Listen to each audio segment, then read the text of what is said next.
ચોમાસું વિદાય લઈ રહ્યું છે. ધીમે ધીમે ગુજરાતમાંથી હવે અલવિદા કહી રહ્યું છે. પણ જતા જતા પાછોતરો ક્યાંક વરસાદ પડે છે. થોડા છૂટાછવાયા ઝાપટા એ પણ એકાતરા સામે આવે છે. પણ આ વરસાદ હજી એમ જવાનો દેખાતો નથી, કારણ કે 4 વર્ષનો રેકોર્ડ તો પહેલા જ તોડી નાખ્યો છે.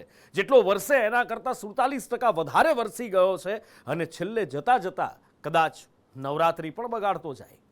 ચોમાસું વિદાય તરફ, પણ વરસાદની વિદાય નહીં. ચોમાસું વિદાય તરફ આગળ વધી રહ્યું, પણ વરસાદ રોકાવાનું નામ નથી લઈ રહ્યો. હવામાન વિભાગે આજે ફરી આગામી 7 દિવસ હળવાથી મધ્યમ વરસાદની આગાહી વ્યક્ત કરી છે.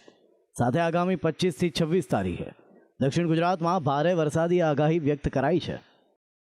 आने वाले 7 दिनों के लिए गुजरात रीजन की बात करेंगे तो लाइट टू मॉडरेट रेन का पूर्वानुमान है आइसोलेटेड प्लेसेस पे, और सौराष्ट्र रीजन के लिए भी आइसोलेटेड प्लेसेस पे लाइट टू मॉडरेट रेन का पूर्वानुमान है। और आने वाले 7 दिनों तक कच्छ ड्राई रहेगा।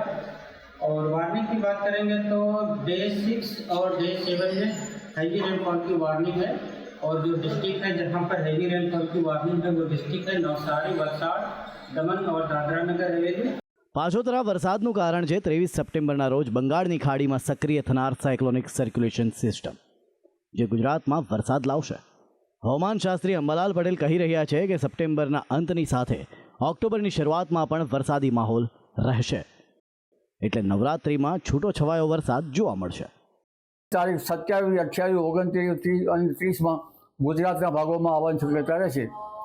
અમદાવાદ અને ગાંધીનગરના ભાગોમાં વરસાદ થવાની શક્યતા છે. મધ્ય ગુજરાતના ભાગોમાં વરસાદ થવાની શક્યતા છે. આમાં કેટલાક ભાગોમાં હળવા ભારે વરસાદ થવાની શક્યતા છે. કેટલાક ભાગમાં તેજ વરસાદ ઝાપટા પડવાની શક્યતા રહેશે.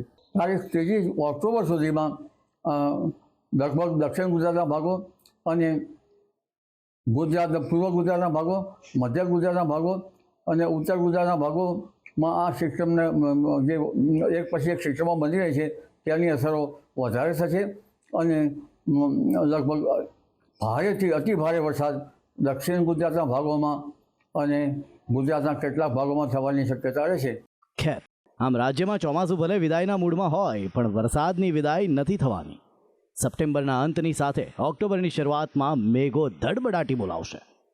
બ્યુરો રિપોર્ટ, સંદેશ ન્યૂઝ.